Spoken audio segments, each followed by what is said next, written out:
Hello, everyone. Let's go back to the poster session, our last session for the participation of the students in this school. So, welcome back to you all. Today poster session will have 20 persons presenting their work. So I will ask to the presenters to limit their time to 6 minutes. This should include a brief explanation of your work and a concise answer for the questions you have in the website. So our first participant today is there, Mateusz Boczynski. I think he couldn't come last time. It's yours. You can unmute yourself, Mateusz. Of course, I hope. Okay, so hi once more. Hi everyone. I would like to tell the truth, this is the topic of my master thesis. Now I'm second or third year of my PhD, and it's much better because I know that laser module I prepared during my master thesis actually works. So this laser system, it's consists of two lasers which are stabilized to hyperfine transitions of potassium. Then there is an aluminium board with acoustic modulators, then some amplification stage with proper tapered amplifiers. What is important about this is that this laser system is capable of cooling 3 natural isotopes of potassium, and it's built in 3 modules. So it's also possible that I can take main module, this one with acoustic modulators. I can take aluminium board and bring it to other lab, which will provide me, I don't know, for example, better vacuum chamber or something like this, and this system will still work. Thanks to the delay of this conference, I was able to test this laser system and cool down all 3 natural potassium isotopes in natural mixture. So there is potassium 39, 40, 41. The potassium 40 is the least abundant from them, and still we are able to capture about 500 of thousands of atoms and cool them down to subdoppler temperatures. So that's a really good starting point for experiments with ultra-cold atoms, mixtures, or molecules, especially that there is another laser system in our lab which is capable of cooling cesium. So now we are able to trap in optical dipole trap all potassium isotopes with cesium atoms and make an experiment with mixtures.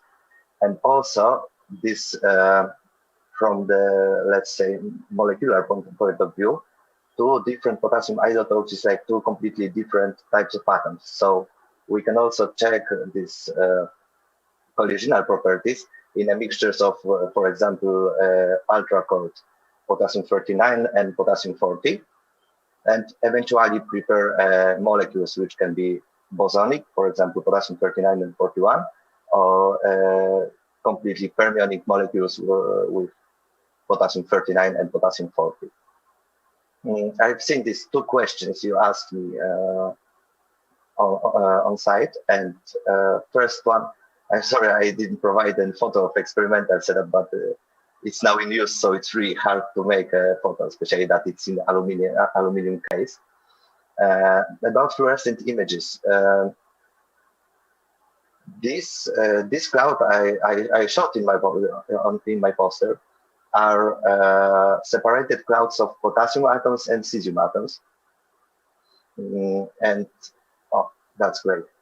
And from the left to right, this is the mixture of potassium 39, 40, 41 with each time with cesium atoms.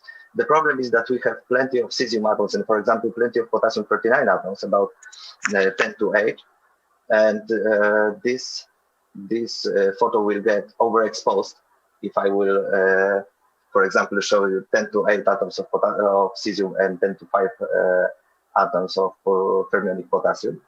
That's why I, a bit on purpose, separated this cloud. That's why they are also a bit not symmetrical. Of course, during laser cooling, especially during gray molasses cooling, these clouds are getting are moving in, a bit, so they won't be symmetrical. Normally, when you see these perfectly symmetrical clouds, like perfectly circular, they are coming from magnetic trap or optical dipole trap. And a bit more about applications of this laser setup. Yeah, as I said, it's capable to cool all 3 potassium isotopes. So to tell the truth, that one laser setup is able to prepare cold samples for experiments with ultra-cold bosons, ultra-cold fermions, and also all possible mixtures of potassium isotopes. So that's quite the open field. Especially, I'm focusing now on obtaining ultra-cold molecules of potassium-31 and cesium, which are a bit unknown. And I think that's all, and I'm out of time, so thank you very much. Thank you, Mateus.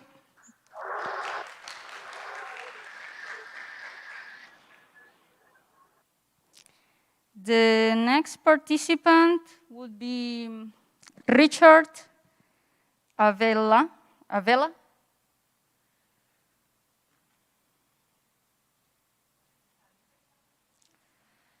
Por que ela não deixa aqui? Não quer. Ah, o Richard não veio. So Richard is doing something else. So sad. Samir Das. Are you there, Samir?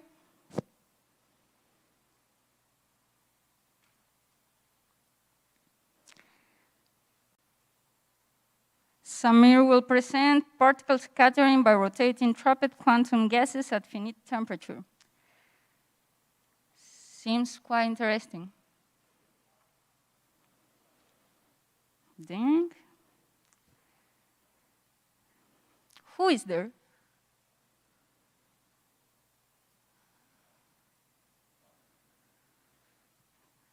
Sanjay now. Sebastian? Yes, I'm Sanjay. here. Yeah. Sorry, Sebastian. So Sanjay is here. Sorry. Sanjay, statistical properties of particles in counterflow superfluid turbulence. A bit more of what we already saw this morning. Your time, Sanjay. Yeah, sure. So hello, I'm Sanjay, as she told. I'm a PhD student at Indian Institute of Science, Bangalore. And this poster is about flow of inertial particles in counterflow turbulence in superfluids. So basically, as you all know, we at below a critical temperature, we have a two-field model for superfluids. One is a quantum ground state, another one is excitation, which forms the normal component. And if we took this superfluid in a channel and supply a heat at one end, then these two components move in a opposite direction, and what we have a relative mean flow velocity, which is called counterflow velocity. And below and above a critical heat, this flow becomes turbulent, and what we have this counterflow superfluid turbulence. And after getting a steady state, we inject the inertial particles in this steady flow. And because of this mean flow velocity, there is a preferred mean flow direction, because of which this flow is anisotropic, and the goal is to see till what scale this anisotropy is present. So the question here is, by Nicholas, you show the anisotropic energy spectra for the normal component. What about the superfluid component? Does this show the same scaling for the same range of scales? Yeah, even for the superfluid component, there's two spectrum along counterflow direction and one along perpendicular to it. These two show the same behavior, but the scalings are a little bit different because of the difference in viscosity of the two components. And the second question is, do the particles prefer to follow one of the two velocity components, or just they follow the counterflow direction? So if there is no counterflow velocity, then there is a difference that particles will follow superfluid or normal fluid depending on the temperature. But in the presence of strong counterflow, this suppresses the fluctuation along the counterflow direction, then the flow becomes kind of quasi 2D. So the particles kind of form quasi 2D structures irrespective of the other parameters. So yeah. Do we have more questions in the audience? You want to explain something else about your work, Sanjay? You still have 3 more minutes. Yeah, because if you can just slide down this PDF, it would be easier to show. Feel free. Yeah, this one.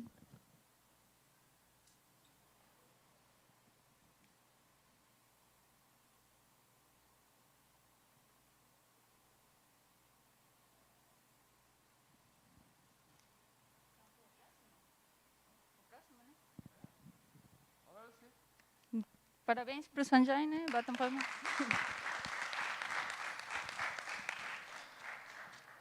Okay, Sebastián Alejandro Morales Ramirez. I'm quite sure I just pronounced it properly. Design and construction of a low-cost and high-efficiency master oscillator power amplifier. Sebastian? Yes, good afternoon, everyone. Can you hear me? Yes. Yes, you pronounce it correctly. Yes, my work is my bachelor's thesis work under the mentorship of Dr. Jorge Seman. Is, as the poster title says, is a design construction of a low-cost and high-efficiency master oscillator power amplifier that is meant to be used in the cooling scheme of lithium-6 in the optical D1 and D2 transitions. And it is meant to be get a better performance in these cooler schemes. We require high power from our lasers that the lasers we employ, the diode lasers, do not give us this high power naturally. We do have we actually have these two benefits, main benefits. First, we managed to save up to 25% of the cost from a commercial amplifier, from a commercial MOPA. And the performance is actually very efficient. We have efficiency very, very similar and better in some cases than some commercial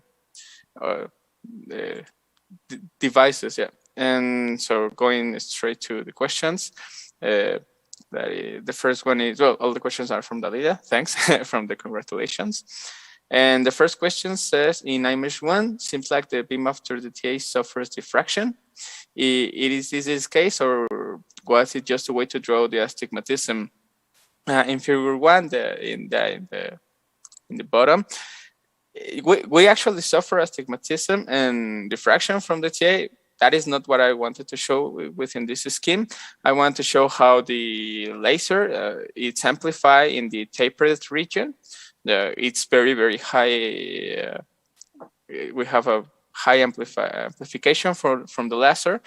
But yes, we do have astigmatism, and the way we solve this problem is with the cylindrical lens that you can see there in the scheme. That is the lens we use to reduce and almost eliminate the astigmatism. The second question, I don't see an optical isolator after UTA. Did you already check this, or the configuration you use protects the TA against sitting in the backwards direction? And no, we actually employ an optical isolator. The thing is, it's an exterior. It goes in the outside from the MOPA, but the design allows us to put it in the same in the space where the cylindrical lens goes. The thing is, since it's external, this optical isolator we use, I don't put it in the schemes because it was not part of my design. But we can you put in that position, and in the laboratory, in the experiment, we use it just outside of the MOPA. And yes, it is very important to have it to prevent this seeding backwards, because it can permanently damage the TA. The third question, do you have any explanation for the oscillation in the output power that can be seen in figure 3? Does the oscillations come from the master, or from the current stability, or the TA? Our theory, as you can see in the top of the second graphic, we have these spikes, this oscillation in the power. Okay, this phenomena, we saw it in other MOPAs, in other MOAs commercial models, and our theory is that this one comes from the TA, not from the master oscillator, I mean the seed laser, and not from the current stability. We believe this comes from the TA and how it, at high currents, how this the laser interacts in the tempered gate region. We believe this is the cause for these oscillations. We are looking forward to it because it is actually a very main result from my thesis. I think you will be able to read that in my bachelor's thesis. And the fourth and final question is there a way to include a correction on the current of your system as it is? Because the one typical situation in the laboratory is to do a power stabilization log. We have, I did not have enough space here, but we have a circuit, electronic circuit that prevent from spikes in the current and give us certain stability and protection to the TA and from other components such as the Peltier. But we use a commercial current and temperature controller that is very, very precise, and we do not have this current fluctuations within this controller. But one thing you can think about is if you want to save even more money in the design, you can use you can build or design a current controller yourself, and you can save some more money. But here you have to use this current corrections to prevent from fluctuations and such things. And I think that's all. Thanks again. If there's no other questions. Thank you, Sebastian. Is there? No, okay. You're welcome. Yeah, I did all the questions. Now, Subrata Das is. Hi. Hello. Can you hear me? Yes. Okay. I am Subrata Das from Indian Institute of Technology, Kharagpur. I'm a final year PhD student. So here I present quantum turbulence in a binary Bose-Einstein condensate. We consider two components of different mass. One is cesium and another is rubidium. So we, for creation of the turbulence, we basically steer the condensate with a elliptic shape potential, and so and we steer the elliptic shape potential up to a few milliseconds, and then we evolve the system over time. And so here for in this component one, we steer the paddle, and we see the effect in both the components. So here are two questions. One is, why does the spectrum not produce -5/3 scaling energy spectrum for large paddle frequency in species A, but it does for species B? So here in species A, where we basically steer the extra electrical potential. So for the small frequencies, it does follow -5/3 power law, but at higher frequency, due to the high rotation of the paddle, so it gets very large number of vortex and anti-vortex, and they basically annihilate each other, and at the end, very few vortex remain in the system. That's why it does not follow -5/3 Paulo in higher pattern frequency. But in case of species B, which is only connected by the interspecies interaction, so that's why it affects its place on the species B. And also here we consider intermediate scattering link between the interspecies scattering link. That's why it's visible in species B. If we increase the interspecies interaction, then for species B also we will not get any -5/3 Paulo, as the same thing happens for species B. And the next question is why there is a cluster formation only for species B and not for species A? Not for species A. No, here for both species we get a cluster formation. So you can see the figure on the vortex and angular momentum section. And yeah, and the next is from Professor Spain lecture, we learned that omega p, for omega p greater than the trapping frequency, will start to see a giant vortex inside the trap. I don't see it. So here basically in the lecture, she considered the rotation of the BC, but here we consider it extra steering potential inside the BC. So that's the cases are different here. And thank you. Okay, is there any other question in the audience? So let's say congratulations. Welcome. Next one would be Vianney Suhail Morales Guzman.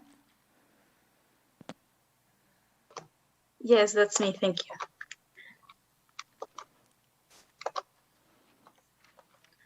Whenever you want. Yes. So good afternoon, everyone. Thank you for having me. I have some questions which I'll answer. Okay. So the first question is, what's the value of delta in frequency? Well, delta is given in terms of gamma, the natural line width of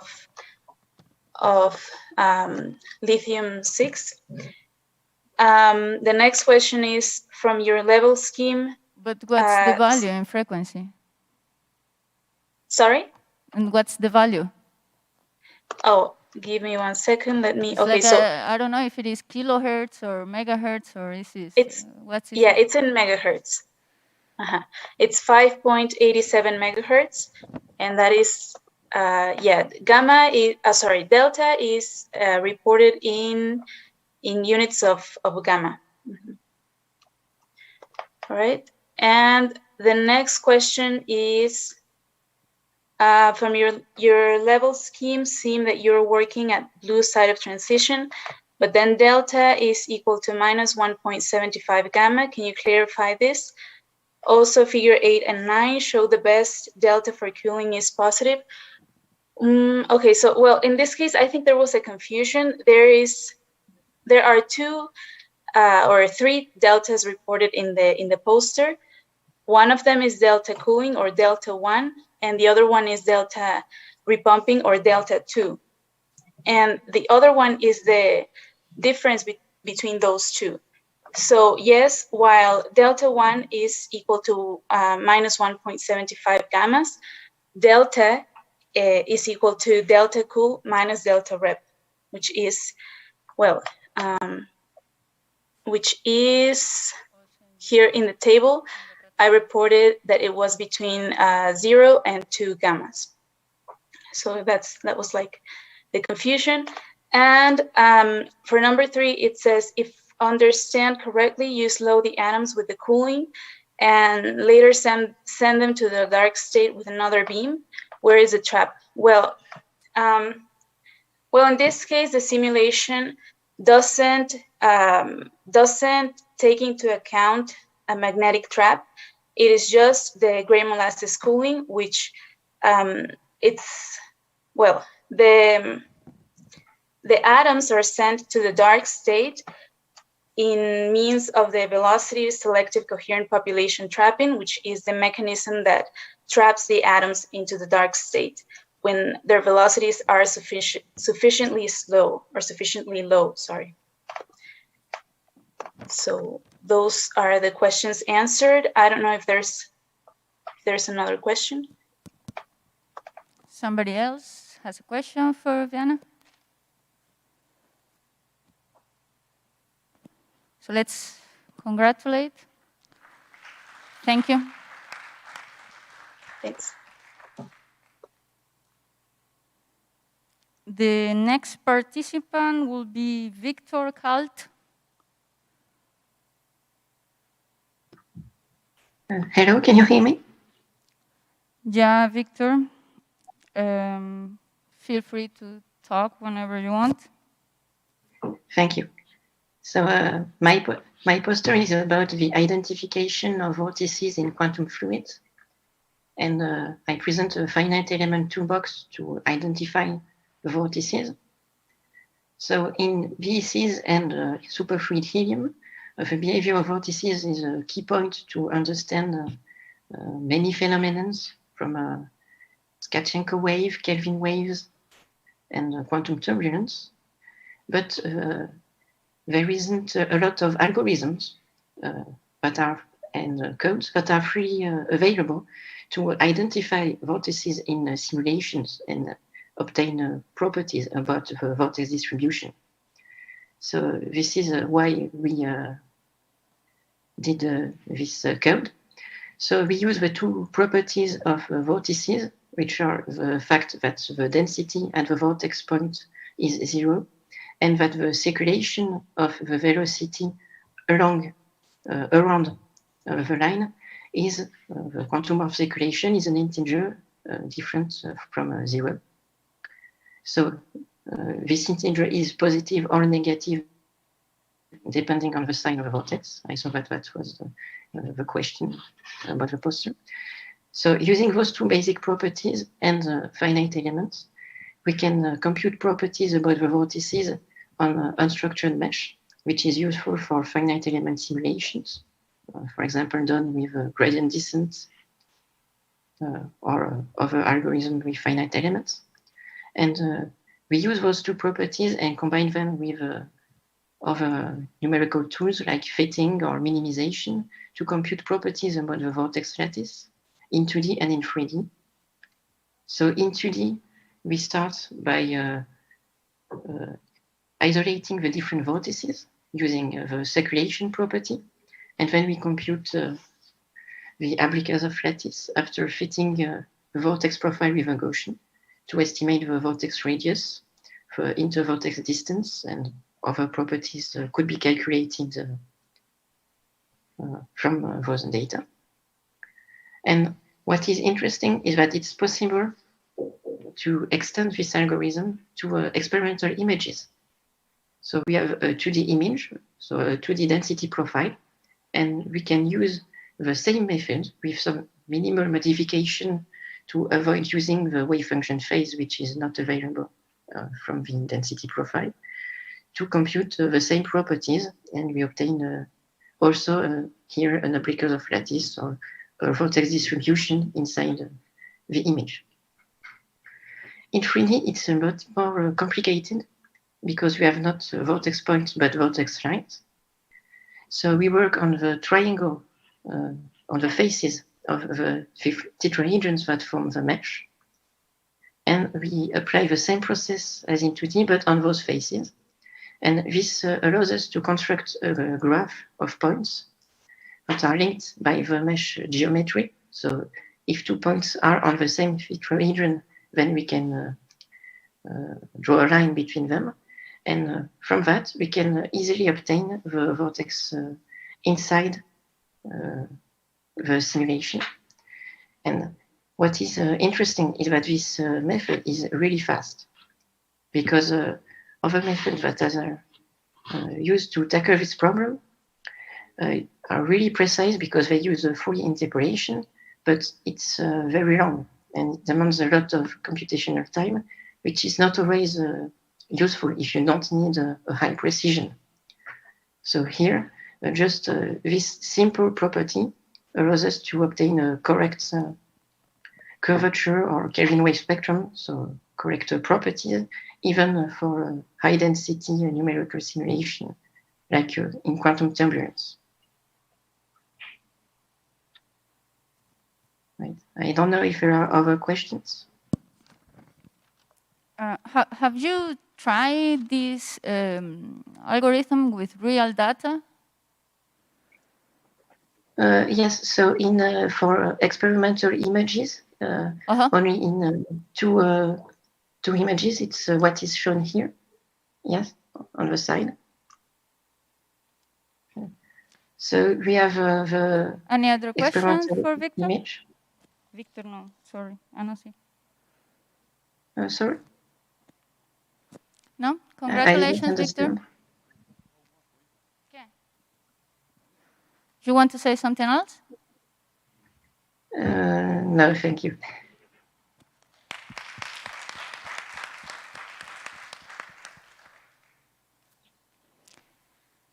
Thank you very much for the online participants. I will invite you all to stay and also ask questions to our on-site participants. Now, we have Pedro Alvarez. Pedro?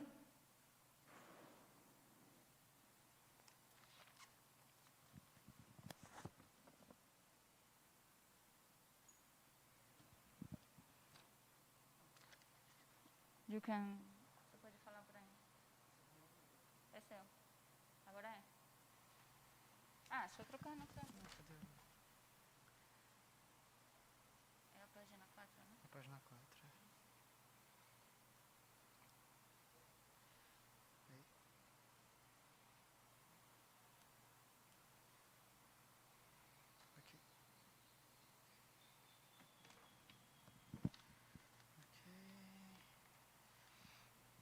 Hello everyone, I'm Pedro Álvares from Instituto de Física Gleb Vatag in Campinas. In my work, in coherence in quantum communication protocols, we try to understand how the coherence, the entanglement coherence, evolves in quantum teleportation and superdescoding. There are two most common quantum communication protocols. First, we define the coherence based on the von Neumann entropy of the states that we are studying, and we develop resource equations to understand, to be able to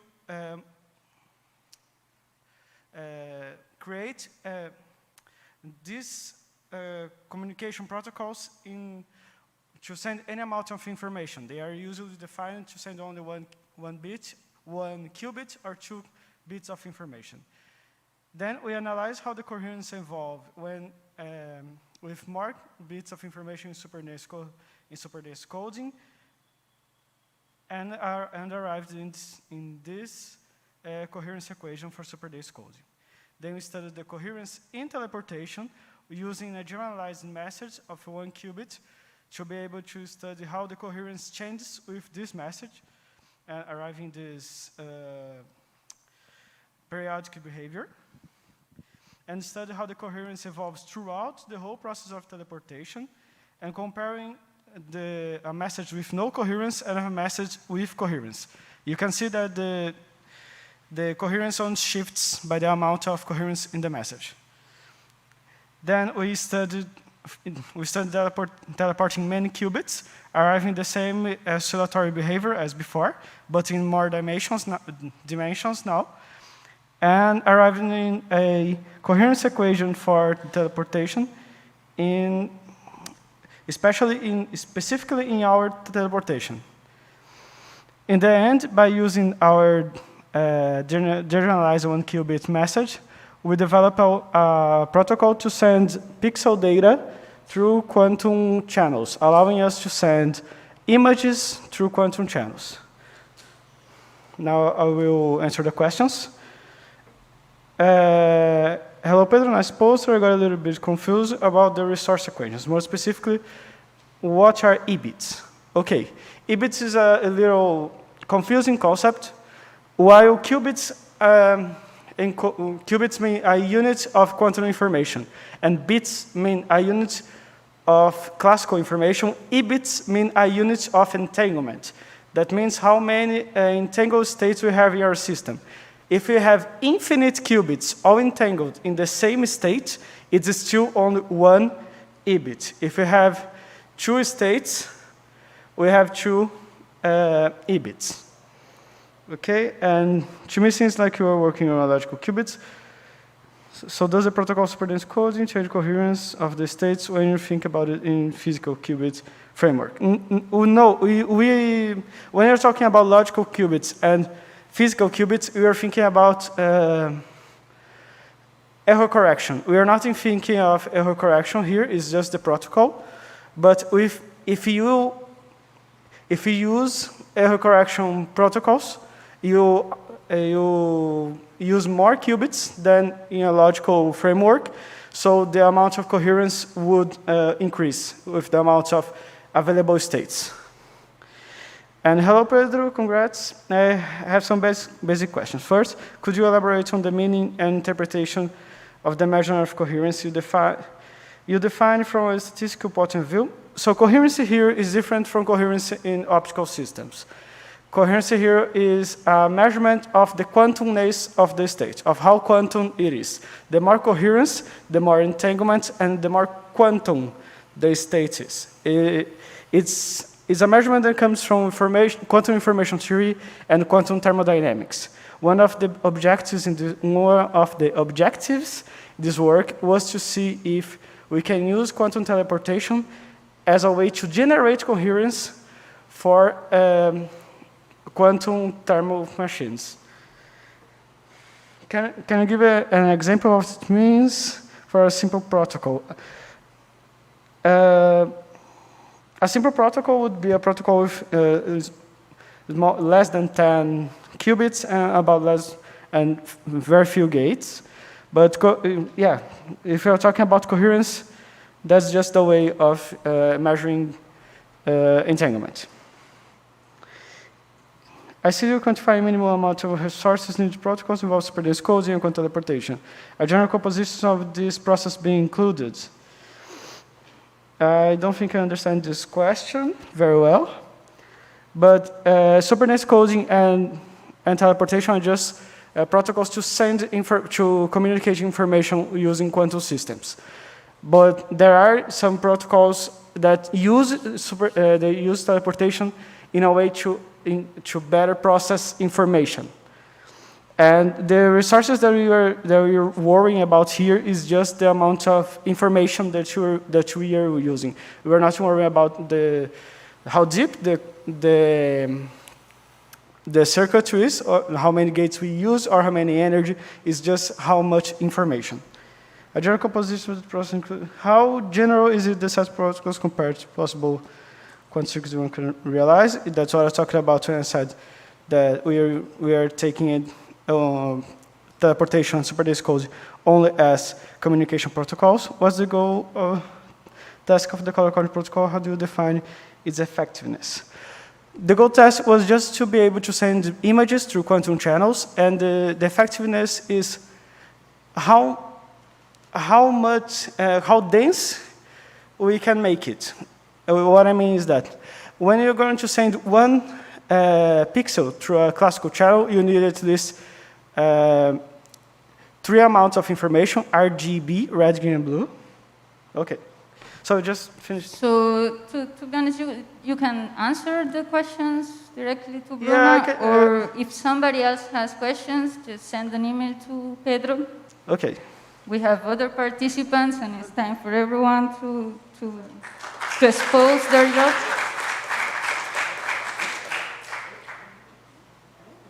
I'm sorry, it's just like this is a place for you to expose and show what you do as a research.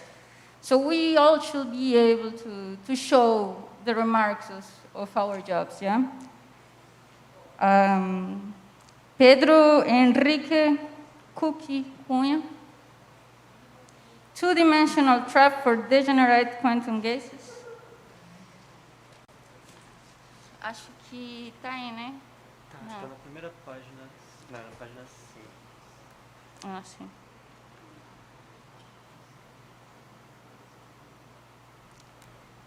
É você.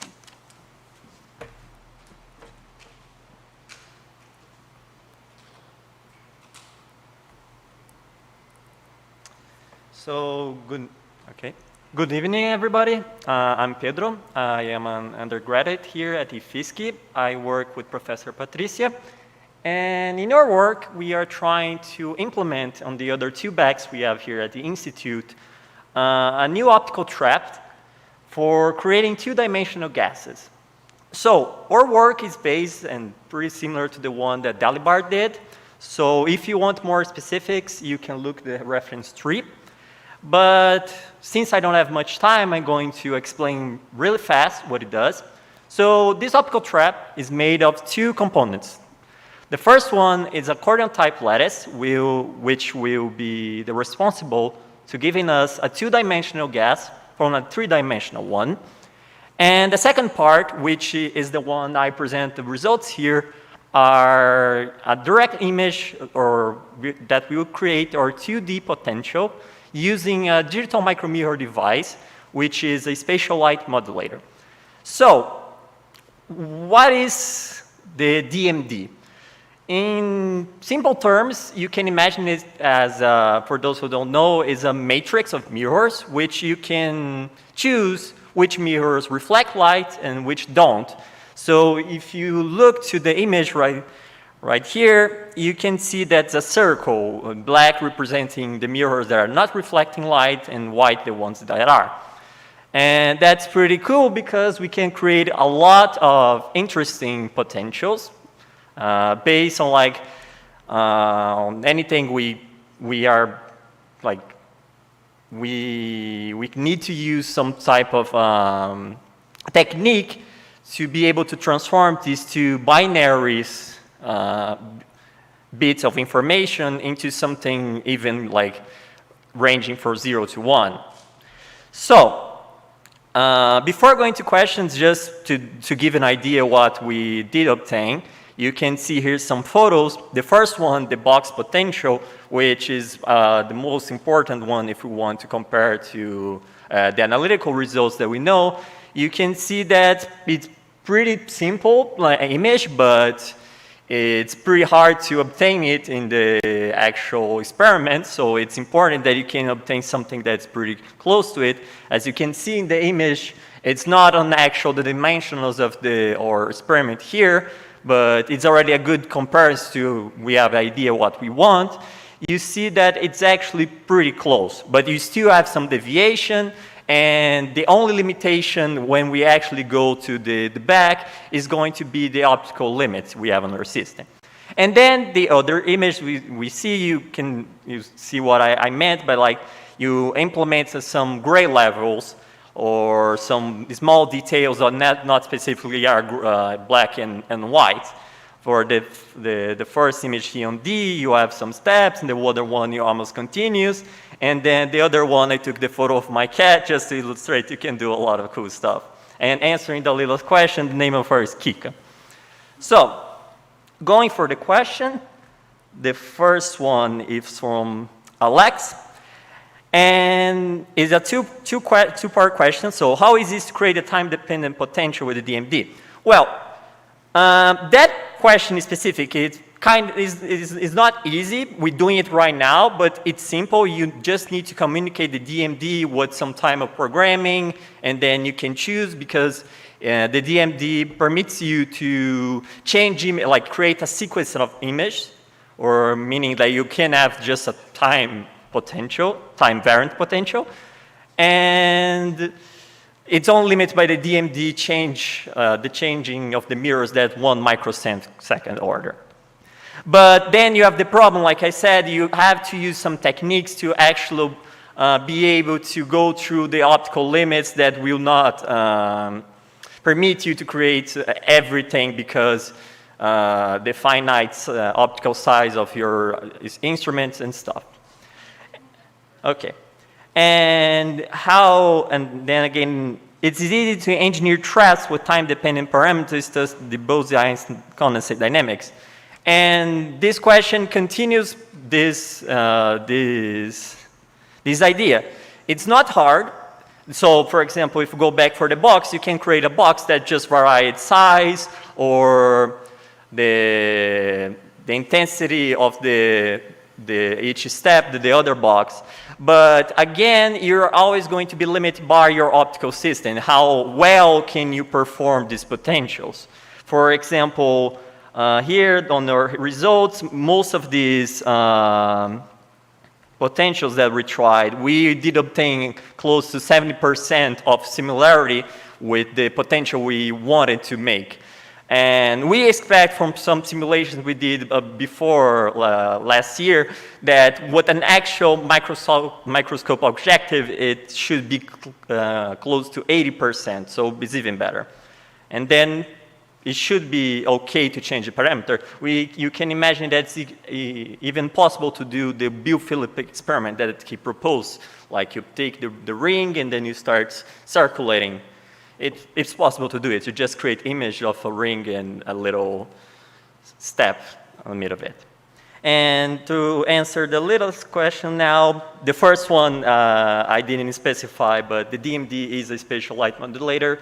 If you ask me why it's better than other ones, I don't actually know other ones, so I can't say, but and then the figure 3B and 3C show intensity modulation for the mass multipotential of about 20%. Is that a reason for choosing blue detuned light over red? So a good answer for that is that if you go back here for the box, for the cuts of the box, you can see that since we're using blue detuned lasers, you expect the atoms to stay on the minimums of potential, which means when you go to the quantum description of the system, you expect that these small fluctuations are not really going to affect the atoms. You're going to take the median of it, which means that if the barrier is too high, it doesn't matter, the small changes. So it's better to just have a box that maybe has some fluctuations on the top, but on the small part it's okay. And then use a box that's just up top and you're going to correct it. I answered the last one, so time is perfect. So there is a heart in the YouTube chat. I don't know if it is for you, but you can answer to me later, or we have more participants. Okay, so it's fine. Thank you very much for your participation. Please.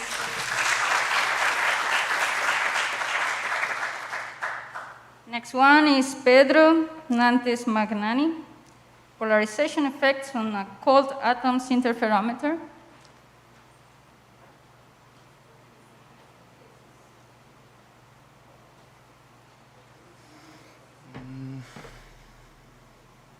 Quando você quiser. So the time is yours, Pedro. I'm sorry. Okay, thanks, Dalila. So yeah, yet another Pedro talking. Perhaps let's hope there's not confusion at all. But the poster that I present here today is entitled "Polarization Effects on a Cold Strontium Interferometer," and is about the main result that I got on my PhD.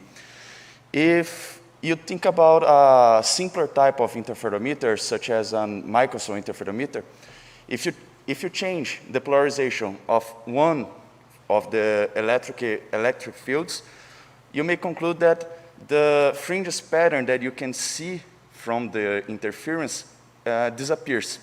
What we discovered is that for a specific type of interferometer that we have in our experiment, it doesn't matter the polarization from the electric fields. The fringe patterns always appears. Of course, as some of you may know, the experimental life is not perfect. So despite a limitation from our experiment, which resulted in everyone can see the mouse? Yeah, okay.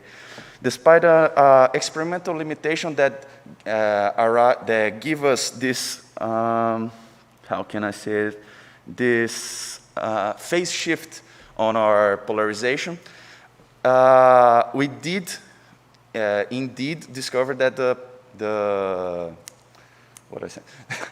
polarization is independent sorry, I'm confusing everything. The fringes are independent from the polarization. This, we characterized the phase shift that happened in our experiment, and we discovered that this slight phase shift is around 0.9 pi, all right?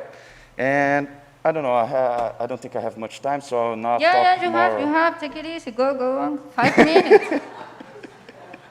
Actually, you could say that I don't have time because I don't know I'll what let else you I know can when talk you have about. to. But, No comments. So, come on, this is so interesting. An interferometer which does not depend on polarization. It's just that, what? Sorry, I didn't hear. It is an interferometer that does not depend on Yeah, polarization. no, it's just that it's a counterintuitive interferometer. This is what is interesting on the result that we found. But actually, I would like just to jump ahead, and if you have any questions, I will be really happy to hear. Any questions in the YouTube? You have time to do it. If somebody else has a question in the audience. Bruna, Professor Vanderlei. How much from the beam? What is the area of the laser beam that the cloud of the atoms occupy? Okay, so these questions, actually I can break it down in two, because the area may depend on the cloud that you are using. If everyone remembers the talk that Raul told us just a little bit ago, in strontium you have two possible clouds, simpler clouds, that were, we named them blue mott and red mott. Blue because we use the blue transition, red because we use the red transition. But the main thing is, these clouds have different sizes. Since they have different sizes, they will experience a different beam. Our beam was around 4 micrometers weight. Micrometers? Yes, 4 micrometers weight. And with the, what? You look surprised, yeah, but micrometers, sorry, millimeters. Millimeters, sorry. And we tried to see the effects with both the clouds, okay? Because if you have a small cloud with your beam illuminating it, then the electric field this cloud could see, you can assume that it is constant. If you have like a large cloud, you then have to assume like a Gaussian profile and everything like that. But for our experiment, we tried to see with the red mott, since it would be better, but unfortunately the signal to noise ratio was not good. So the fringes did not have a really good accuracy in the image. Bruna? So 2 minutes. Bruna needs to be faster to ask the questions, because it's not going to be time to answer. I don't know if it makes much sense what I'm going to ask. Hello.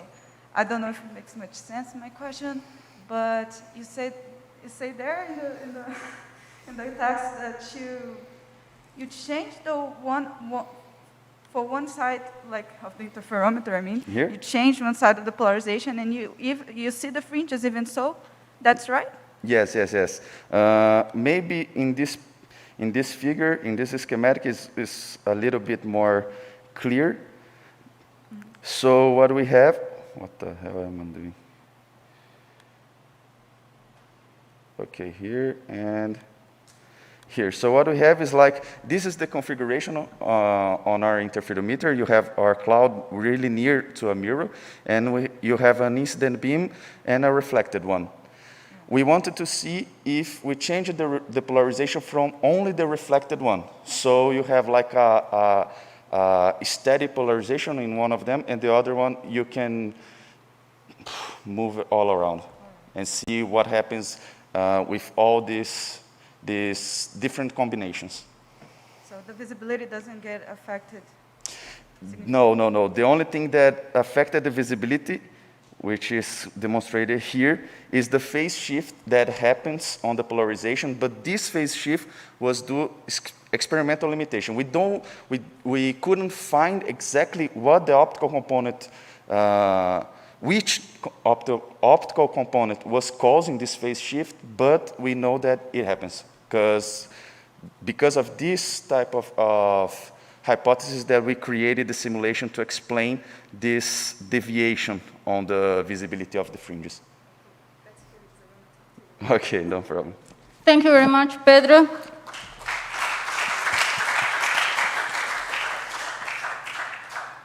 The next person to present his work is Pedro Minarelli Gaspar, drift on the Bose-Einstein condensation transition. I should stop the sound. On the condensation transition in the presence of a second atomic species. Hello, everyone. My name is Pedro. I'm an undergraduate student from IFSC, and my work is about the drift on the critical temperature on a BC with sodium.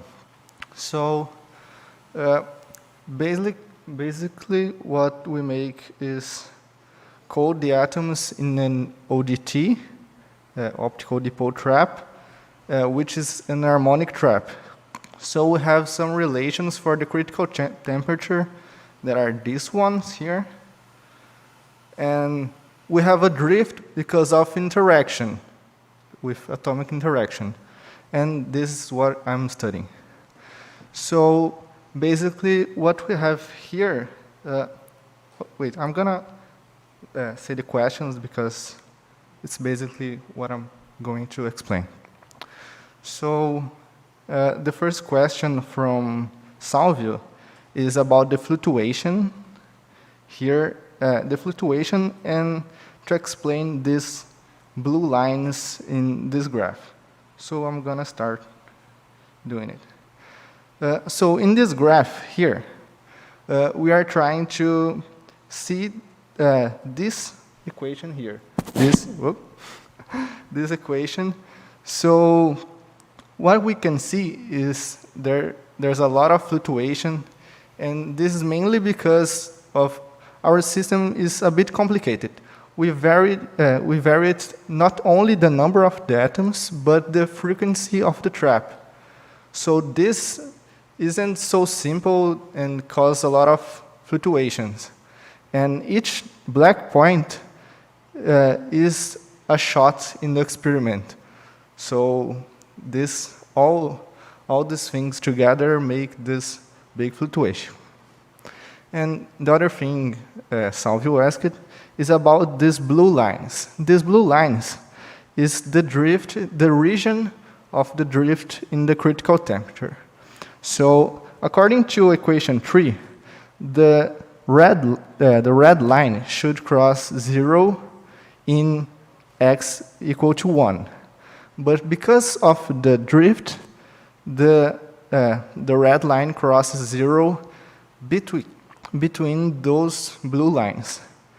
To find these blue lines, we got these points here in this region and calculated for those points the drift in the critical temperature given by this equation here. And so making this for several points, we can get the region where the critical temperature should be. And that's this for Salvio's question. And now for Emmanuel's question. He said, very nice work, Pedro. I have one simple question. If I fix the atom number, what is the order of magnitude of the temperature shift due to the interaction? So here we can see that the red line crosses 0 in about 0.9. So the drift is about to 10%, but how these things in cubic power, the drift is about 3 to 4%.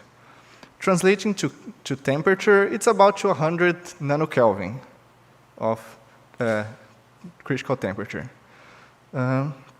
So it's this. And the other question he asked as well is if we have resolution to see this. And the answer yes, because we can vary the temperature even smaller with smaller bases. We can vary the temperature even smaller than 100 nanokelvin, so that's why we have resolution to do it. So that's it. Thank you, everyone. So still we have time. Nobody wants to question something, do another questions? Bruno, Ron?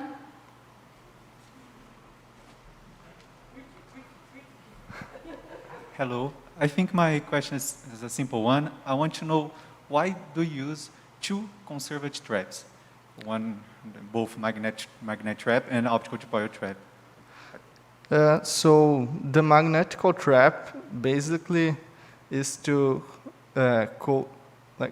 we code the atoms to about 200. We code the atoms with laser cooling, and then we use this magnetical trap to cool a bit more and to choose how many atoms we want in the ODT. So that's why we use the magnetical trap. And in the ODT, we condensate the atoms and get all the data.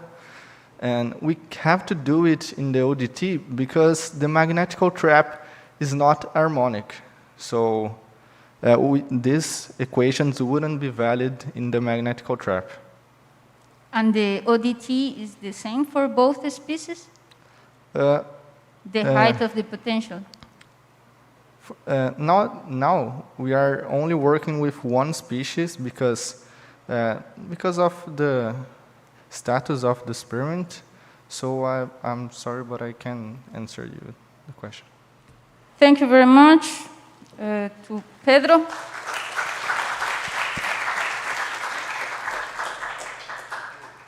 Our next participant is Rishabh Sharma. Did I pronounce it correctly?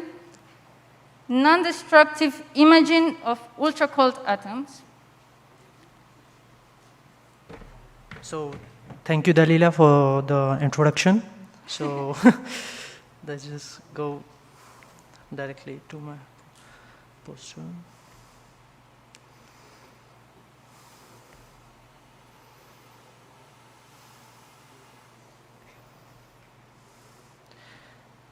So, hello everyone. For those who don't know me, I'm Rishabh Sharma. I'm a PhD student in laser physics laboratory in France. So, I have presented my poster on the non-destructive imaging technique of the Bose-Einstein condensate ultra-cold atoms, for example. So, for this technique, I proposed to my lab the algorithm called modified Gershbach-Sexton algorithm to retrieve the density profile of the ultra-cold atom. So, how can we do that? So basically, we all know that when a laser interacts with the atoms, and if the laser is well detuned, it gets attenuated and phase shifted. And the transmission of this laser beam is governed by the Fresnel propagator, defined by this formula, PD, that you can see. So we have the intensity profile at the place where the atoms are just interacted with the laser light, and we have the intensity profile which we can calculate as a modulus of the convolution product of the Fresnel propagator and the initial intensity field over a certain propagation distance, and we can finally image that profile. So we all know that the technique with the absorption imaging is quite famous. We work at the resonance. We take the imaging of the atomic cloud, and the cloud is gone, because the atoms are totally absorbed. But with the non-destructive process, what we do is we take the laser detuned, highly detuned, not at the resonance, and then we have some phase shift, and from the phase shift, as you can see in the formula, we can calculate density. But to calculate density, we need to know the phase shift, right? And to calculate the phase shift is a kind of inverse problem, and it needs an algorithm, right? So that's why I proposed this algorithm called modified Gershba-Seston algorithm. So in this algorithm, initially we take two intensity profile. The first, where the atom interacted with the laser light, and a second one at certain propagation distance with the Fresnel fringes, right? Diffraction pattern. And with this intensity profile, we take the amplitude, and we start with a random guess. We form a wave equation with the amplitude, known amplitude, and a random guess of a phase, and we do a Fresnel propagation. So by doing this, we get another profile with some random amplitude and a random phase, and we replace this random amplitude by the known amplitude. It means that we are forcing the real amplitude values into the algorithm to converge the phases of the initial and the final profile. So by repeating the Fresnel and inverse Fresnel transform is nothing but just the Fresnel transform in the negative direction.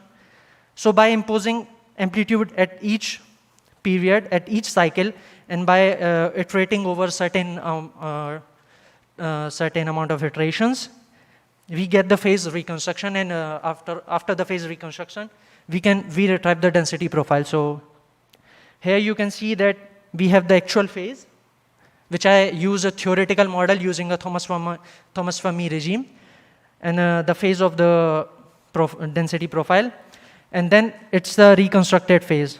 But you can see in the plot that there is some kind of offset, right? But I don't see it as a problem, because the offset you can always fit, right? And the fit is the black stars that you can see over the red profile. Okay, so this one I calculated using a rotational frequency of 1.05 multiplied by trap frequency at a detuning of 1 gigahertz. And I did this simulation on an iteration of 5,000 iteration. But 5,000 is not really necessary, right? We can always work around 500 to 750 iterations. It will not going to take some time, and it converge as well as. And here I have presented some phase error, the convergence error with the amount of iteration. So basically, I don't know if this iteration, if the error is good or bad, but what can I say that the fit error is lower than the retrieval error, and they both decrease similarly. So we can say that the error decrease as the number of iteration increases. So yeah, that's the work that I've presented in the poster. I'll go directly to the question. So Gustavo said that the dimple trap is good, but I have to point out that the optical trap using optical traps are usually not as smooth as magnetic and radio frequency, and you can lose a bit of atoms in a way. But there's always a room of improvement, right? Using a optical dipole trap, what we can do is that initially we'll take a quadrupole trap, and before the Majorana losses become significant, we can do a first evaporation so that we reduce the phase space density and giving more times to atom to reach that place. And then suddenly we can switch on our optical dipole trap. And it's normal that during the process of transfer atom from quadrupole trap to the optical dipole trap, it can have some losses. But if you shift a little bit the optical dipole trap at a distance of the beam waist, and the offset of the quadrupole trap, it will create some kind of harmonic confinement, and in this way we can have some kind of 3-dimensional confinement, which can really help us in, yeah? 1 minute, okay, thanks. And so he asked what are the limitations for the imaging method.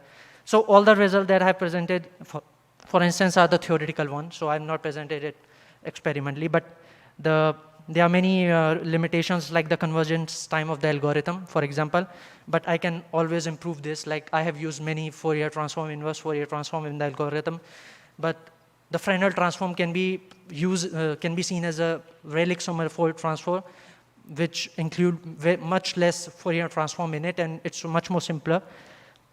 And what kind of resolution do you expect? So basically, resolution, we can calculate a critical length, because resolution depends upon the Shannon-Inquit criteria, if you know. How much point is needed on the camera to well describe the signal. So you can basically calculate this easily. And then Bruno, So, can I give answer? If you can give a quick answer, because... Yeah, so the third one is quite clear, because I've already said that I use the Thomas Fermi regime, so we don't see the vortices around the figure. They are there, but we don't see, because what you see is the average profile of the phase. That's why you don't see the vortices. And then he said that, could you explain a little bit more about the advantages of the dimple trap over bubble trap? No, this can be already understood from the... Yeah.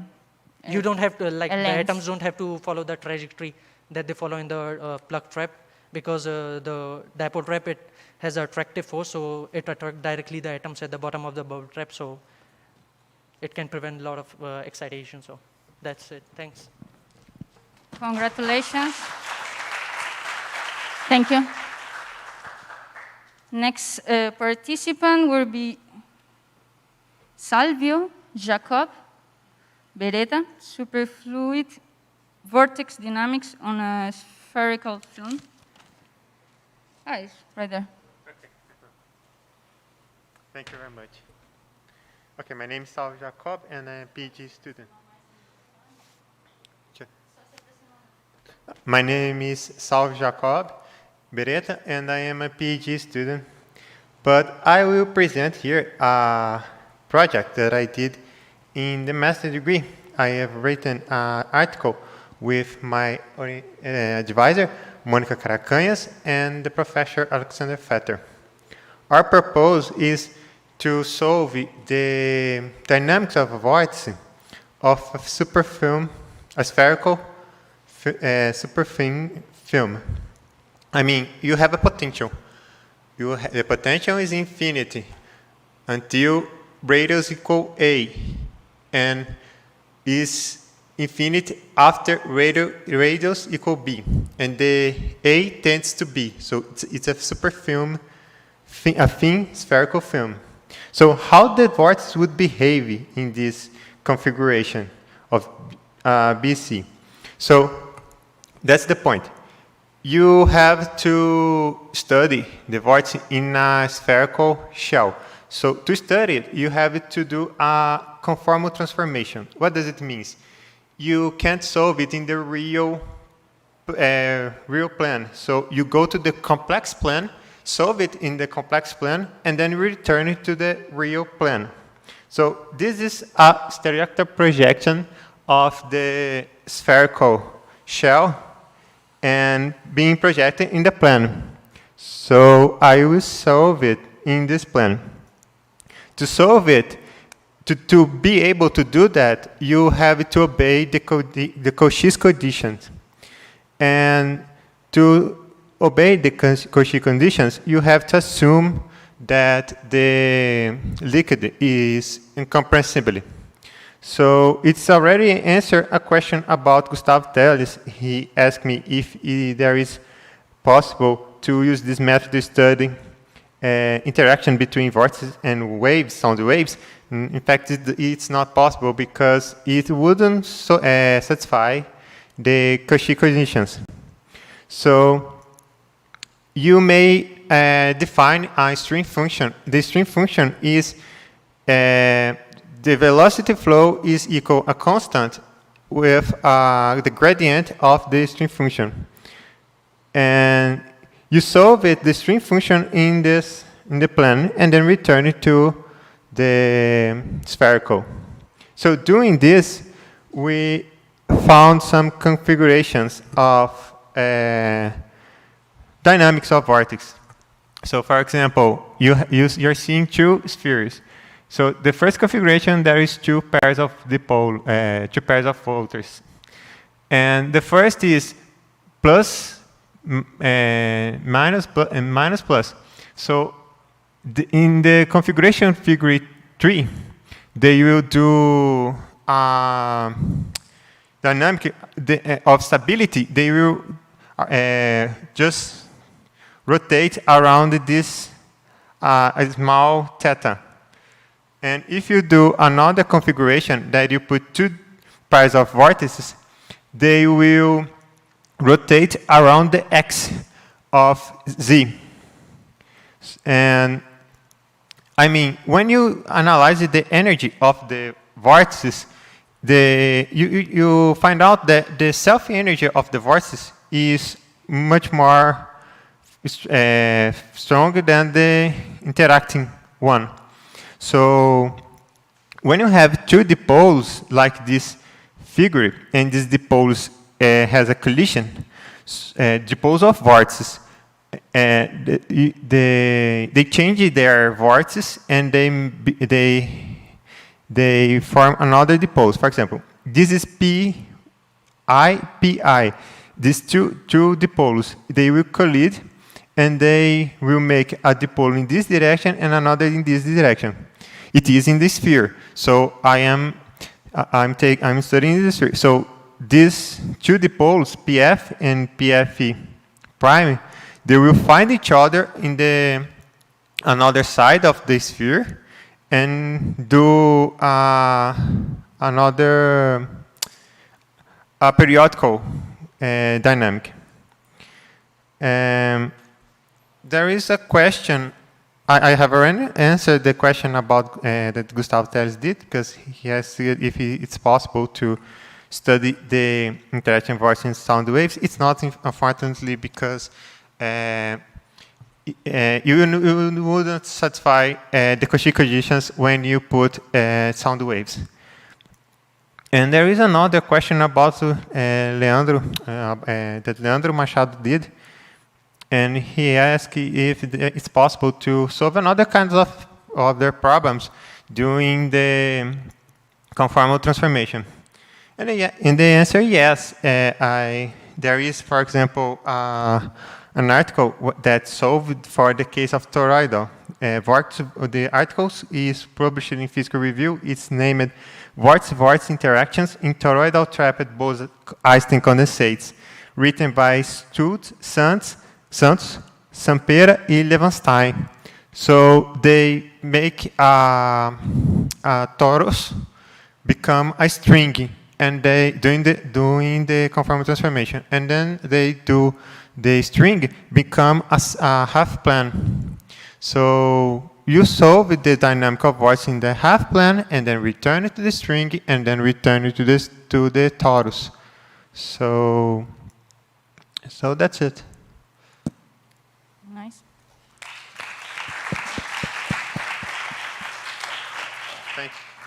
Thank you very much. Any question? So yeah, this is, so you still have 30 seconds, but I mean, you answered the questions. Okay. You want to say something else? No, okay, that's all. Okay, so thank you very much. Next person to present the work is Sarah Saab. She's an undergraduate student, so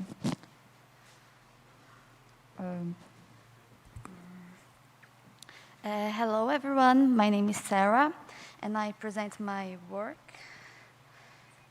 1 second, please. The title of my work is Study of Thermal Clouds near the Bose-Einstein transition when excited by external fields. So what we want to study with this project? We want to study a thermal cloud that has a temperature slightly above and slightly under the critical temperature. That's when occurs the phase transition. From other works from our group, we could see that when we have a system with condensate atoms and thermic atoms, we see a change from the density distribution of the density distribution from a Gaussian to an exponential. So in our work, we want to see the case when we have a purely thermal cloud. We want to see if the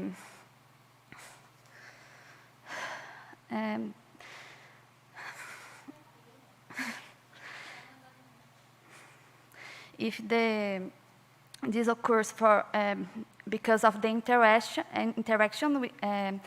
of the condensate atoms with the thermic atoms, or if it's a property of the thermal cloud.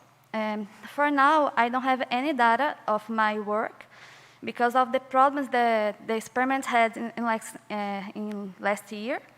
But as soon as possible, we will have it, and we can study that. So I will go for the questions. The one that I have is from Salvio. He asked me if there's a change of this change of the behavior from a Gaussian to exponential when have different species of atoms. So, no, it will happen for every atom that can condensate. And what will change is the parameters of the experiment, like the frequency, because the potential, if there are other atoms, the potential changes. So for that, we have to change the frequency that we will oscillate the system. And is that, thank you, everyone.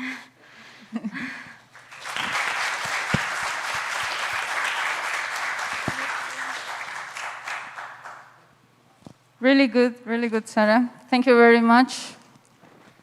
Next participant is one of the organizers of the event.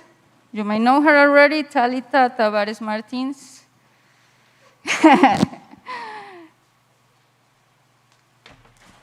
So, one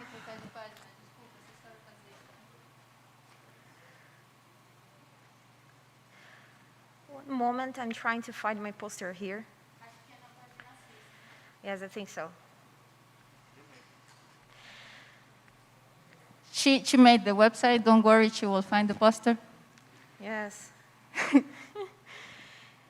So it's here. So good afternoon. My name is Talita. I'm a PhD student here at São Carlos Institute of São Carlos. My supervisor is Professor Sergio Muniz. And in my PhD, I'm working experimentally with stochastic thermodynamics using an optical tweezer system. More specifically, here in this poster, I'm working with optimal protocols. Basically, here I compare linear protocols, where I took a particle from an initial state with some trap stiffness to a final state with other trap stiffness in a finite time, and I compare this protocol that is linear with optimal protocols predicted theoretically a few years ago by Schmid and Seifert. I have two questions here. And the two questions are very good. One of them, I don't know if I know the answer, but I will try. The first question is from Bruno. How do you choose parameters to test for different protocols? Is it a random selection, or do you just test for the protocols you already know? It's a very good question, because at principle, I could test different parameters from considering the switching time that I use and the amplitude of modulation. But here, I'm trying to verify, to see a bigger difference between the linear protocol and the optimal one. And usually I get this as far I go from equilibrium processes. Which means here, I want to make this very quickly, very far from the equilibrium, and I want to change a lot the amplitude of the modulation.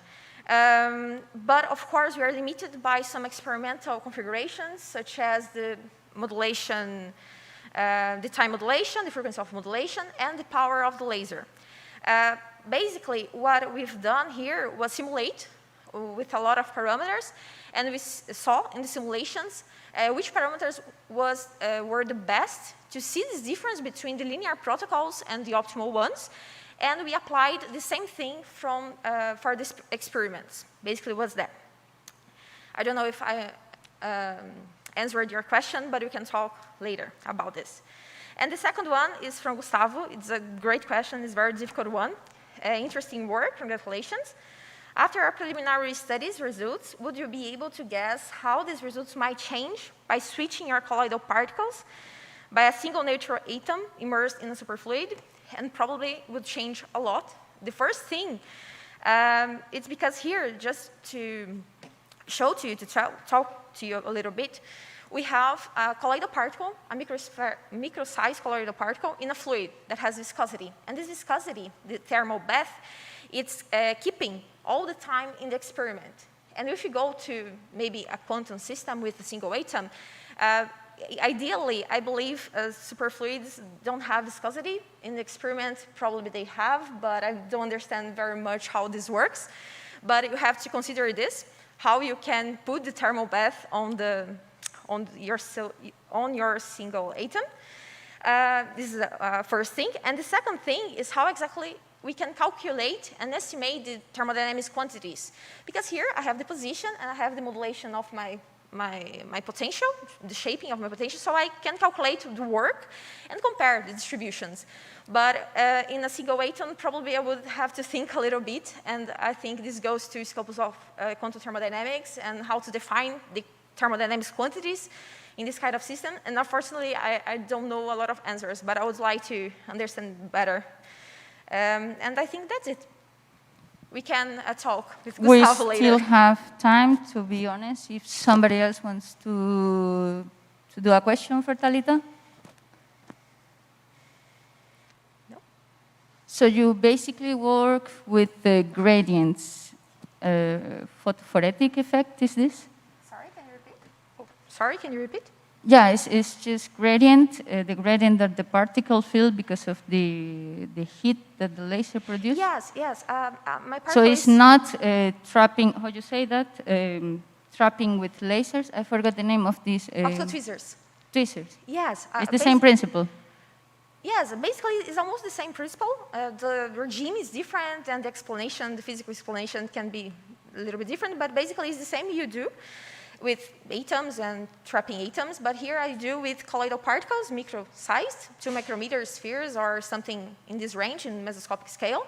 And I trap them and I apply tasks, maybe changing the trap stiffness, how confined the particle is, or maybe moving the position in space of the particle, and using the position, that is what you have in the experiment, and how we are shaping the light, you have to understand how this potential is changing dynamically.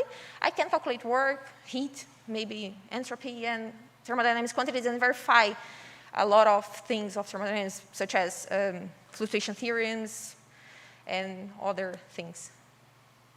Don't know if I answered. Yes. Great. Really interesting work. Let's congratulate Thalita.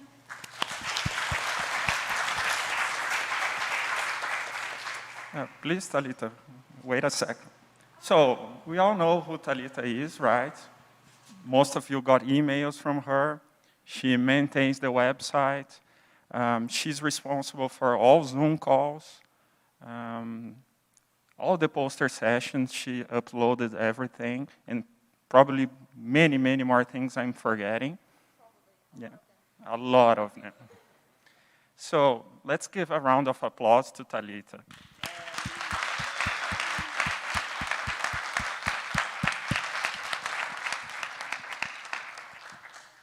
Thank you very much. He was joking, but thank you. Really nice. Next participant is Vinicius Jose Martinez. Is your poster here? No, right? Último. Você sabe chegar. Vinicius is going to talk about construction of a cold atom optical transporting system using optically compensated zoom lenses. Hi, good evening, everybody. I am Vinicius. Good evening, everybody. I am Vinicius. I am master's student at the São Carlos Institute of Physics, and my work is about transport atoms, and I intend a construction of the optical translation system of cold atoms using an optically compensated zoom lens and OCZ.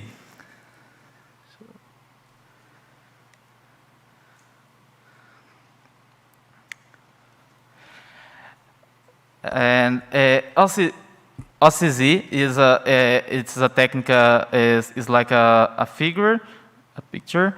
It is composed five lands, two groups. Group A, three lands, three positive lands, and lands group B, two negative lands. And when I change the X, I change the focal point in this figure here, So there are several techniques use transport atoms, and I use optical dipole trap. It's like optical tweezers.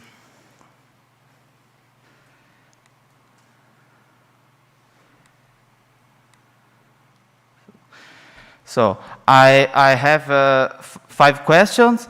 The first question from Dalila. Can you explain the difference between your proposed and optical tweezer? So is not different. OCZ is a technique I obtain optical tweezers. And other question, second question, have you considered to introduce aberrations on your simulation to make it closer? Okay. In this case, I don't evaluate aberration. So here I use theory Gaussian beams propagate in thin lengths. So I intended characterize in laboratory aberrations and other case. So in OCZ, I intend use because is lower aberrations compared other methods. So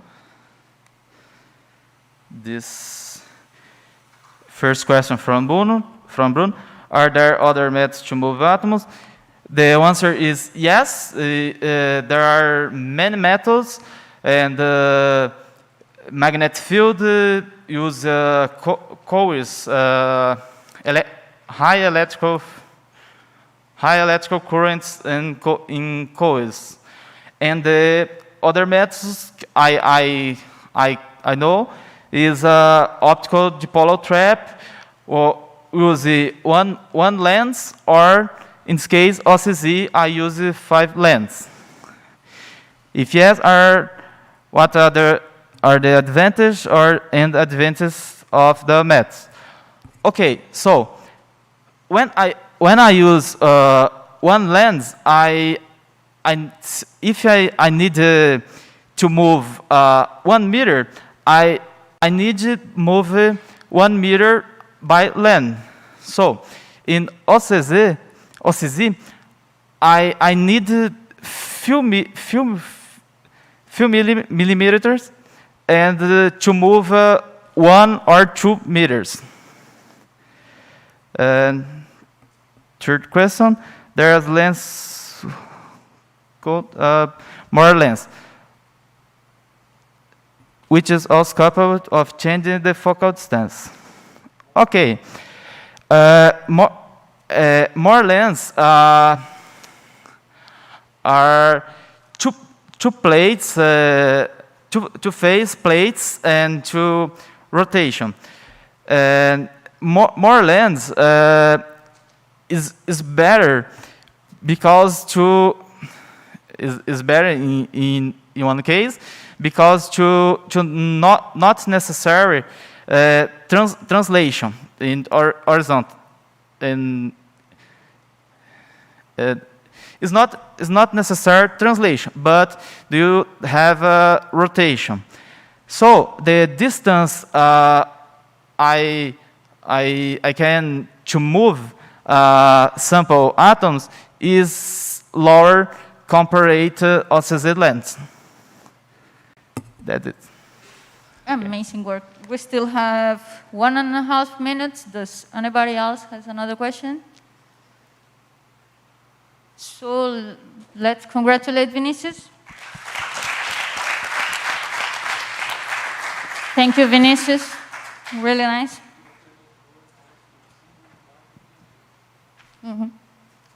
So next participant, Holly Alice Jess Spencer, the effects of mechanical driving of Bose-Einstein condensates.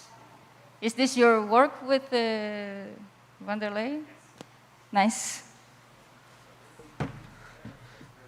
You are working with them.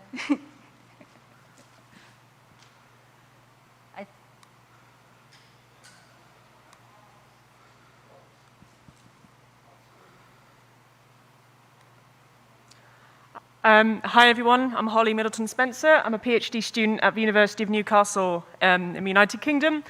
And today I'm presenting my poster on quantum turbulence within Bose-Einstein condensates. Quantum turbulence within a harmonically trapped BEC was first achieved here by the group of Vanderlei in 2008. And in the 10 or so years that have been since, much has been achieved both by Vanderlei's group and also by other groups around the world. Experiments, however, have their disadvantages because of the imaging. Imaging is not completely possible for certain aspects of turbulence. For example, when we study in theory, we look at the vortex length and how it decays, and other things such as incompressible energy spectra and the density spectra of the whole 3D system. So this work I present here is a work towards a paper that's hopefully going out soon, where we quantify the type of turbulence that happens when you mechanically drive a condensate. And we show that it's not necessarily the type of turbulence you study, say, in theory or in computational studies, but it's a mixture of quite a few types of turbulence. So if I go to my questions. So Artis asks, why is it remarkable that there's an absence of long vortex lines? In the quantum turbulence you see in, say, computational experiments, not computational experiments, computational studies, and also in liquid helium, you see long vortices that stretch along the whole domain, like you saw in Nicholas's poster. And you also see the same thing in classical turbulence. Whereas here in this work, you can't really tell, unfortunately, on the screen, but instead you get vortices that are kind of like stuck to the sides of the condensate, or you'll see many, many ring vortices along the condensate itself. Ring vortices are quite rare in the normal quantum turbulence we study. Parameters chosen for the driving force. So yes, so the harder you drive the system, the more solitons appear. We chose the amplitude of our driving due to, I tried quite a few amplitudes, and if you didn't kick it enough, nothing would really happen, or maybe you'd create 1 or 2 solitons. And if you kicked it way too hard, you created solitons, but instantly they broke up and you got a hell of a lot of noise and it was basically a mess. So the amplitude I chose was quite a nice sweet spot where you created enough dark solitons that they would break down into vortices but were long-living. And yes, the complexity of the force does play a meaningful role in vortex formation. You want a driving that's got quite a long wavelength, so that when you start driving the system, the energy cascade will continue down, and that's when you get the vortices and the sound waves appear. So if you were to have kicking that had a lot of amplitudes or wavelengths, then you'd see the vortices wouldn't actually be created as much as, say, it would be more of a messy, less vortice system, which would probably give you more of a wave turbulence. Was that too quick? No, you still have 3 minutes. If you want to explain more, or if anybody had a question, feel free to do what you want with the 3 minutes. I don't know what to say. No? I don't know what to say. You consider only the incompressible part. Yeah. In real life, we have the compressible part. Yeah. Which will give us a lot of sound, a lot of acoustic waves, and that may be even a little messy, that it is only with one component of the, well, just a comment that so people understand that we are dealing with a very messy situation. Yeah. And also, while I've been here this week, I've worked with Vandelay and a few others, and we find it's not in the poster, but the experimental results they get very much match what we get in theory, which is great. That's always really nice. So thank you very much. Well, thank you.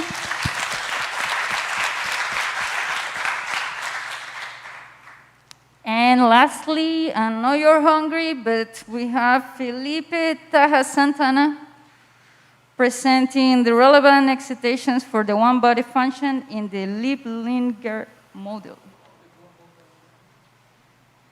I think that one already happened, or the person didn't came.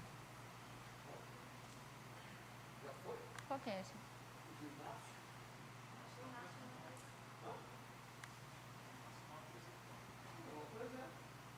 You want to present it? We have an extra poster, people, after Felipe, to be honest. Cadê o Inácio? After Felipe, okay. Felipe? Hello, everyone. So, for those who still don't know me, I'm Felipe. I'm from the Institute of Theoretical Physics from the University of Warsaw. And I'm sorry, but I do not actually have a poster. I have a full presentation with, sorry? Ah, okay, sorry. But of course, I do not plan to go through the whole presentation. I will just outline our most important results. So this actually comprises two works.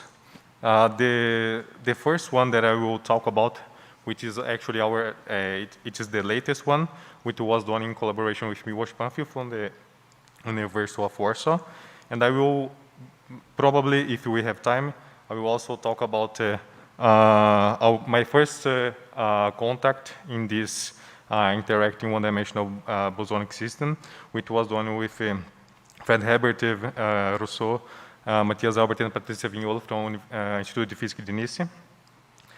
So, firstly, I will skip this. So, the main model of interest in this study is the Lieb-Lininger model, which is part of the celebrated integrable models in one dimension. And it is the simplest model that you can think about in these interacting integrable models. And it was firstly solved by Lieb-Lininger in the 60s via these Bethe-Ansatz considerations, which are basically plane waves with some permutation terms. I will not go into much details in this. And but the important thing is that when you apply the Bethe-Ansatz and you impose periodic boundary conditions, you solve the rapidities, which are we call rapidities, which are basically the quasi-momentum of the particles, which are the most important physical quantity in the solution of the problem. And the ground state of the system is given by the Fermi, which for odd number of particles, it's symmetrically around 0, with 0. And if it's even, it's number of particles, it's also symmetrically around 0, but without the 0. And I will probably talk a little bit about the Tonk-Jardot regime, which is the strongly interacting one, namely the strongly repulsive regime, which is very important. Maybe we'll get a glimpse of its importance in the upcoming slides. But its importance, it really relies on this boson Fermi mapping, which we also call Fermatization of the bosons, right? And And another important thing is that at infinite interaction, the beta equations that we saw in the previous slide, they decouple to simple quantization conditions, which means that besides of the quantum numbers, also the rapidities of the problem they explicitly provide this Fermi structure, right? So in this first study, or should I say the latest one, not the chronologically first, but the latest one, which was the first now in the presentation, we were mainly interested in studying this one-body correlation function, and in terms of the so-called form factors. The form factors are these parameters which are space and time independent that you can see in equation 6. And a milestone it is an exact result from Leonard in the 60s, given by this determinantal representation.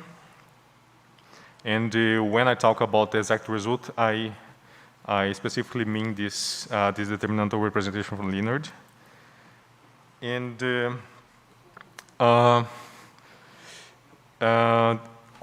the field operator form factor for the Lieb-Linear, it can be formulated by these quantum inversing scattering methods in a workable manner, so that we can algebraically work with this and have some intuition, or algebraically have more to do with. We have 2 minutes. Okay. It would be nice to go to the results, to be honest. Okay, so I will skip. Okay, elementary excitations is a crucial point of this, because we actually want to inspect what are the relevant elementary excitations in order to truncate our spectral sum and compare with the exact Leonard's result, right? So the Lieb-Linear allows for 2 elementary excitations, which are basically particle and whole excitations, right? And I will skip this. This is just some effect of collective excitation that happened in 1D. So this excitation energy is actually greater than the energy change in the system when you excite it. And I will also skip this. So, okay, this is our first important result.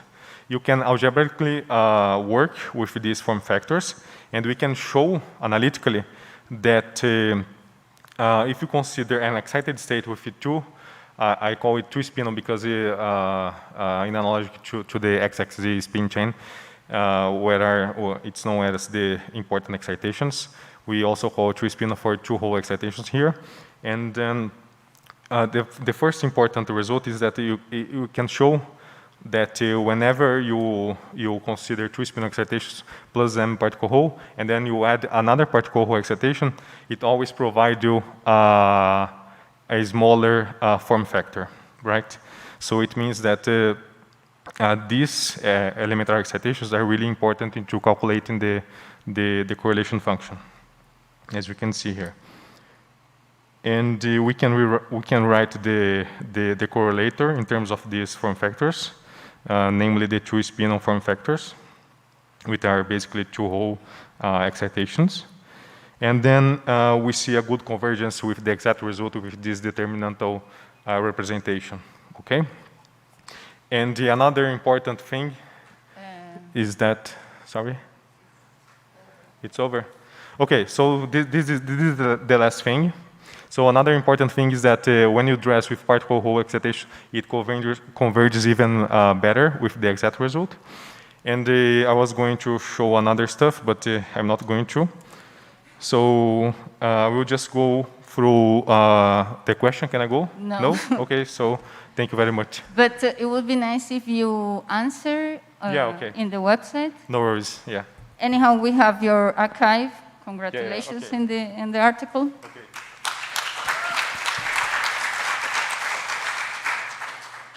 Next, as a surprise, we have Professor Vanderlei explaining for us the work of Ignacio. Does anybody know which is the...